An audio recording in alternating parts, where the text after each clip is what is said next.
پاکستان میں حالیہ الیکشن میں جو مینڈیٹ آیا ہے اس میں قومی جماعت کے طور پہ تو کوئی جماعت نہیں ابھری۔ اگر جائزہ لیا جائے تو کراچی کے مہاجروں نے مہاجروں کو ووٹ دیا، سندھیوں نے پیپلز پارٹی کو ووٹ دیا،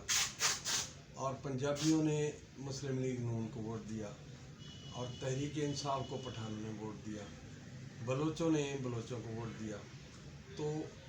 یہ واحد سرائکی خطہ ہے جو اسلام، پاکستان اور بھائی چارے کے نام پہ مسلسل بے وقوف بنتا آتا ہے،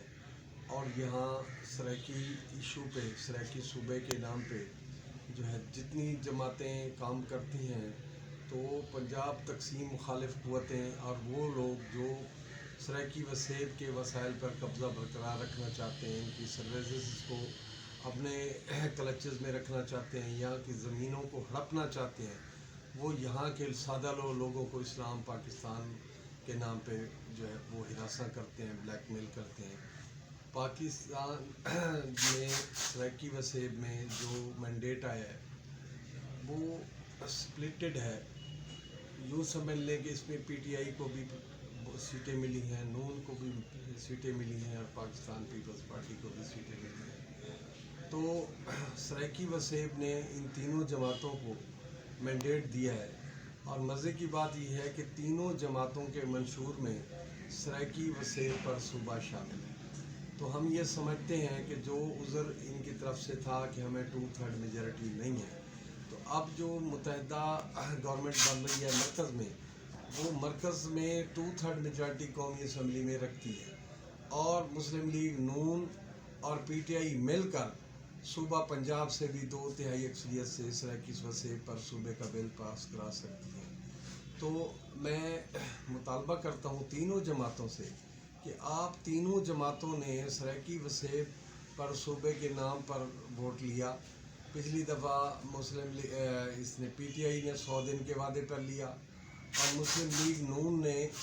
2 صوبوں کے نام پر 2013 میں ووٹ لیا، اور پیپلز پارٹی نے اس پر عملی پیش رفت کی 2012 میں، جب یوسف رضا گیلانی صاحب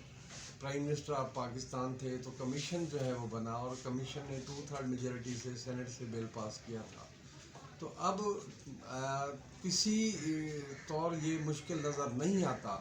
کہ سرائکی وسیب صوبے پر یہ تینوں جماعتیں مل بیٹھ کر وہ کریں۔ اگر یہ نہیں کرتی تو پھر سرائکی قوم کو سوچنا ہوگا، اور ہم سرائکی قوم پلس جماعتوں کو، اور بالخصوص پاکستان سرائکی پارٹی کو اس بات پر غور کرنا ہوگا، اور ہمیں اپنی تحریک جو ہے وہ وکلاء میں، عوام میں اور تاجروں میں وہ اس کو اسٹیبلش کرنا ہوگا۔ بصورت دیگر جو ہے یہ تو اسلام پاکستان کے نام پہ تینوں جماعتیں غاصب قوتوں کے اعلیٰ کار بن کر سرائکی قوم کو محکوم کر دیں گی، اور سرائکی وسائل جو ہے وہ لوٹ کر یہاں سے لے جائیں گی۔ تو یہ کب تک ہم آئین اور قانون کے دائرے میں اپنی نسلوں کو جو ہے اس تحریک کو وہ کریں گے؟ تو نتیجہ یہ ہوگا کہ اگر انہوں نے آئین اور قانون کے دائرے میں ہمارے جائز حقوق تسلیم نہ کیے، تو پھر بلوچستان کی طرح ہماری نسل بھی بندوق اٹھانے پر مجبور ہو جائے گی، اور ہم سمجھتے ہیں کہ یہ جان بوجھ کر اسٹیبلشمنٹ کا ایسا مائنڈ سیٹ جو ان ہمارے وسائل پر قبضہ کرنا چاہتا ہے، تو وہ جان بوجھ کر اس طور عمل کر رہا ہے کہ یہ یہاں کے نوجوان جو ہے وہ اسلحہ اٹھانے پر مجبور ہوں، اور غلامی کی زنجیریں کاٹنے کے لیے جدوجہد کریں، تاکہ وہ اسلام پاکستان بھائی چارے کے نام پہ سرائکی نوجوانوں کا قتل عام کریں، جس طریقے سے بلوچوں کا ہوا، اس سے پہلے بنگالیوں کا ہوا۔ تو میں سمجھتا ہوں کہ اسٹیبلشمنٹ میں ایسے مائنڈ سیٹ کی سرکوبی کی جانی چاہیے جو پاکستان کی دھرتی ذات قوموں کو محکوم اور یہاں کے وسائل پر جو ہے وہ مال غنیمت سمجھتے ہیں، اور اپنے آپ کو جو ہے حکمران اور فاتح سمجھتے ہیں۔ ایسے مائنڈ سیٹ سے چھٹکارا حاصل کرنا ہی پاکستان کی بقا اور سلامتی